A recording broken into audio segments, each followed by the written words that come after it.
Students, welcome once again in DSS YouTube online class. This is Chaman Singh, and today we will read history, chapter 6 in new book, chapter 7 in old book.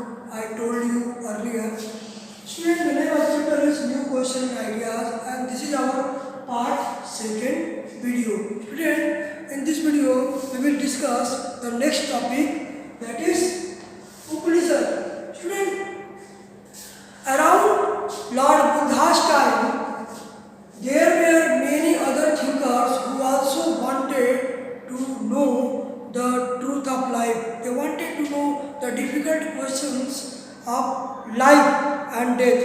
वो जानना चाहते थे Lord Buddha के समय के अन्य जो विचारक थे, उनके आसपास के समय के या उनके पहले के भी, वो भी इस प्रकार के क्वेश्चंस को जानना और समझना चाहते थे कि जीवन क्या है, लाइफ क्या है. And their question was to know about life after death. They wanted to know what is about life after death. अर्थात मरने के बाद क्या होता है. अर्थात हम जो इंसान है, जीवित व्यक्ति है, पुरुष है, मनुष्य है, हमारे मरने के बाद का जीवन कैसे होता है. And they also wanted to know why sacrifices should be performed. वो ये भी जानना चाहते थे कि जो हम लोग ये यज्ञ करते हैं, हवन करते हैं या बलि देते हैं जीव जंतुओं की या किसी की भी, वो क्यों होता है, why it is needed, क्यों इसकी आवश्यकता होती है. Some thinkers believe that something is permanent in this universe and which continue goes even after death. उनका मानना, कुछ विचारकों का मानना था कि इस धरती पर या इस ब्रह्मांड में कोई ऐसी चीज है जो परमानेंट चली आ रही है और वो इस जीवन के बाद भी चलती है. It mean that something is permanent which never be ended. वो कभी समाप्त नहीं होती है, वो हमेशा कंटिन्यू चलती रहती है, वन आफ्टर अनदर, एक लाइफ के बाद दूसरे लाइफ में भी. So they told us it is atma. उन्होंने बताया जो कि परमानेंट जो चलने वाली प्रक्रिया है, उसको उन्होंने नाम दिया आत्मा. It is called individual soul. Soul आप जानते ही हो, यानी व्यक्तिगत आत्मा. आत्मा which is found in everyone is a particular body. अर्थात हर व्यक्ति के अंदर, जैसे कि हमारे अंदर जो हमारी एक व्यक्तिगत आत्मा है, आपके अंदर भी एक व्यक्तिगत आपकी अपनी आत्मा है जो हमारे शरीर को चला रही है. And the other is Brahman. It is called universal soul. The second permanent thing is ब्रह्म. ब्रह्म जिसको हम लोग यूनिवर्सल सोल कहते हैं, which is also called परमात्मा. परमात्मा आपने नाम सुना होगा स्टूडेंट, आत्मा परमात्मा. परमात्मा is also a Brahma which is found in everyone's body. अर्थात एक तो हमारी व्यक्तिगत आत्मा हो गई जो हम सभी लोगों में सबकी अलग अलग होती है, लेकिन एक जो होती है ब्रह्म होती है, अर्थात यूनिवर्सल सोल जो होता है, यानी परमात्मा जो होते हैं, वो सबके शरीर में एक ही होते हैं. जो हमारे शरीर में है वो आपके में भी होंगे. हमारी आत्मा सबकी अलग अलग है, लेकिन परमात्मा सबके क्या है, सेम है, और ये कभी समाप्त नहीं होता है. And ultimately both is one. दोनों आत्मा और परमात्मा जो है वो एक ही है. And this is the truth of life and death. और यही हमारे जीवन और मृत्यु का सत्य है.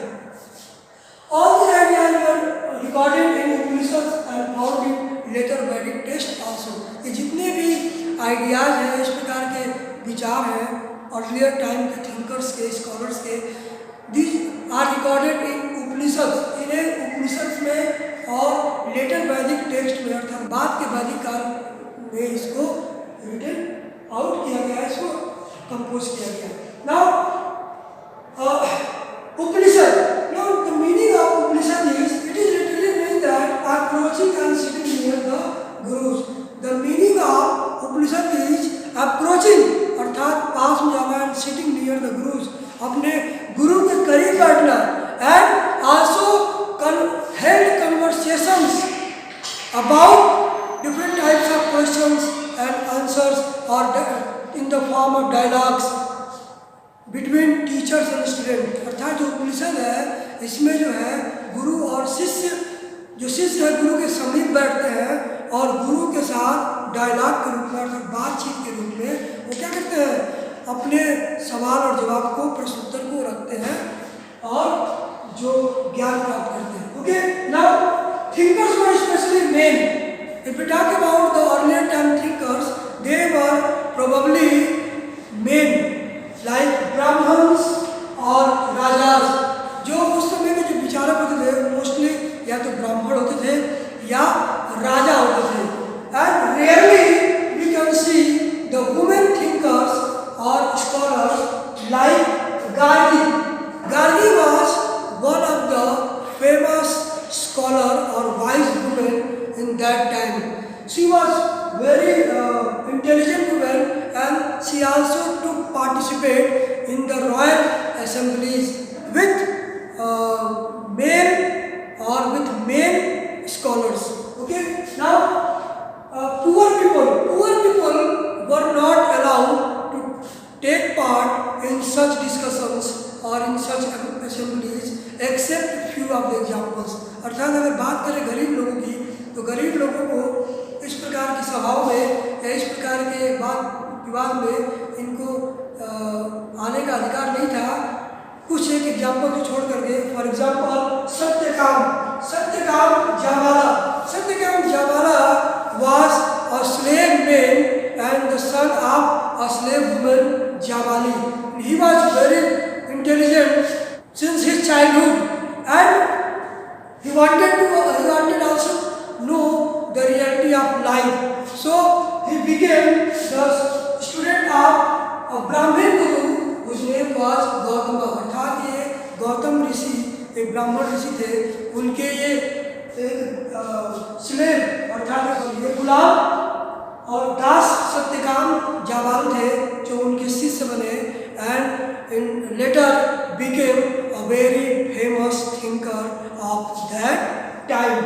And apart that there were many other thinkers about whom you will read in later chapters like Shankaracharya, whose teachings were given in the Upanishads also. Now student, move to the next point, that is 6 schools of Indian philosophy. Student, it was the time when many other scholars and intellectuals also find the answers of truth. So for that there were made up 6 schools of Indian philosophy. अर्थात भारतीय दर्शन के 6 प्रमुख संस्थान बनाए गए जो कि आज भी इतिहास में इनका वर्णन होता है.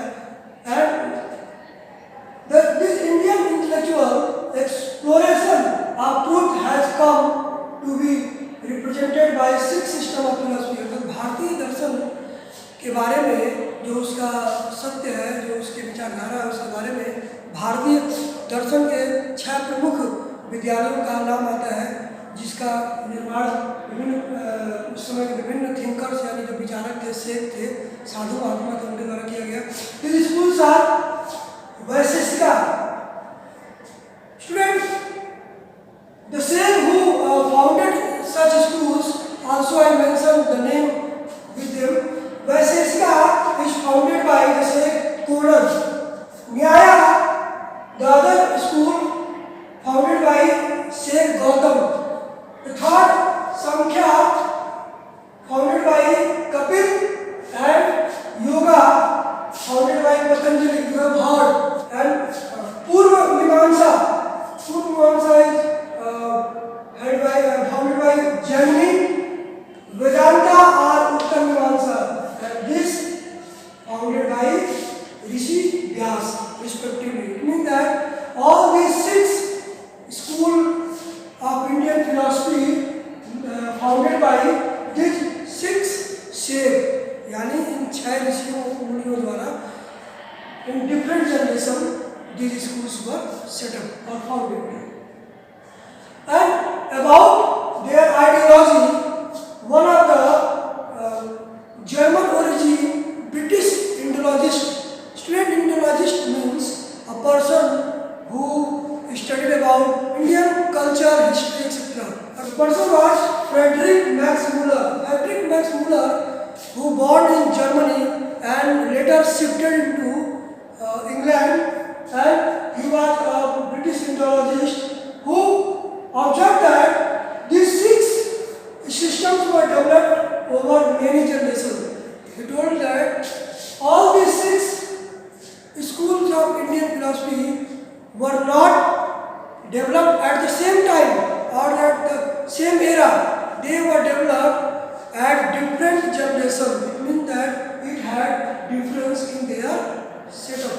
Whether they were distinct to each other, but in terms of today, we can see the underlying harmony among all of them. अर्थात हालांकि यद्यपि ये सभी अपने अपने समय में अलग अलग समय में अलग अलग विचारधारा इनकी थी, लेकिन इनकी जो कुछ प्रमुख बातें थी आज भी वो उनमें आपस में हमको जो बेसिक हार्मनी यानी सामंजस्य होता है वो देखने को मिलता है. Now the other story was other topic was the wise manner. Student, it was the story which was founded in Chandogya Upanishad, one of the Indian Upanishad Chandogya. In Chandogya Upanishad, the story about a wise beggar and 2 sage. Student, इस story में एक बेगर भिखारी है और 2 सेग अर्थात 2 साधु हैं, and they were worshipping universal soul, यानी वो यूनिवर्सल सोल यानी ब्रह्म है उसकी वो पूजा करते हैं. One day when they were had their meal, at the same time a beggar came and asked for a food, but both the sage, whose name was Shaunaka and Abhiptari, they denied to give the food to the beggar. They told that we have nothing spare for you. उन्होंने कहा कि हमारे पास तुम्हारे लिए कुछ भी नहीं है. Then beggar told that, whom do you worship? किसकी पूजा करते हो? The both wise saints told that they worship to the universal soul. Then he again asked, if you know the where is universal soul? The both saints told that yes, universal soul is everywhere, in every creature or in every person or everything. यानी ब्रह्म जो है वो हर जगह है. Then the beggar told that it means that the universal soul also in me. तब उन्होंने उस बेगर ने कहा इसका मतलब जब यूनिवर्सल सोल एवरीवेयर है तो ये हमारे अंदर भी होगा, हमारा मुझ में भी होगा. The saints told that yes you are right. दोनों साधुओं ने उसकी बात से एग्री किया कि हाँ यूनिवर्सल सोल हर जगह है, तुम्हारे अंदर है.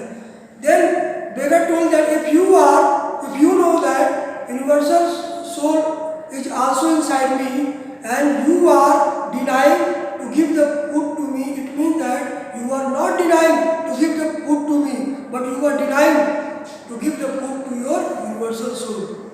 As he told, the 2 saints realized the truth, and after that they share their food with the beggar. यानी अंत में क्या हुआ, उस साधु ने कहा, उस ब्राह्मण भिखारी ने कहा कि आप मुझे भोजन मना करके, मुझे नहीं मना नहीं कर रहे हो, आप अपने उस यूनिवर्सल सोल यानी कि अपने उस परमात्मा या ब्रह्म को मना कर रहे हो जिसकी कि आप पूजा करते हो. जैसे ये बात उन्होंने कही, साधुओं को अपनी गलती का एहसास हुआ, उन्हें सत्य का ज्ञान हो गया और उन्होंने अपना भोजन उसके साथ शेयर किया. Topic Panini the grammarian. Student, when in Indian history, when other thinkers were engaged in their philosophy or in their teachings, and at that time another Indian person who was Panini, he was a great grammarian. Panini जो थे महान व्याकरणाचार्य थे, and he prepared grammar for Sanskrit. उन्होंने संस्कृत के लिए grammar की खोज की थी. He arranged vowels and consonant एक स्पेशल ऑर्डर. उन्होंने ग्रामर और वॉवेल कॉन्सोनेंट तथा स्वर और व्यंजनों को मिलाकर संस्कृत में एक अलग प्रकार का नियम तैयार किया था. And he also created formula algebra today, अर्थात अलजेब्रा में जो हम आज वर्तमान में जो फार्मूला लिखते हैं, इस प्रकार के फार्मूला, इस प्रकार के सूत्रों का निर्माण बहुत सालों पहले पानी ने कर दिया था। And at least this formula work around 3000, लगभग 3000 के आसपास ये फार्मूला थे। So student, this is the topic. I hope you have enjoyed a lot. If you have any doubt or any problem, you can ask or comment on my WhatsApp number. Till stay safe, stay happy, good luck.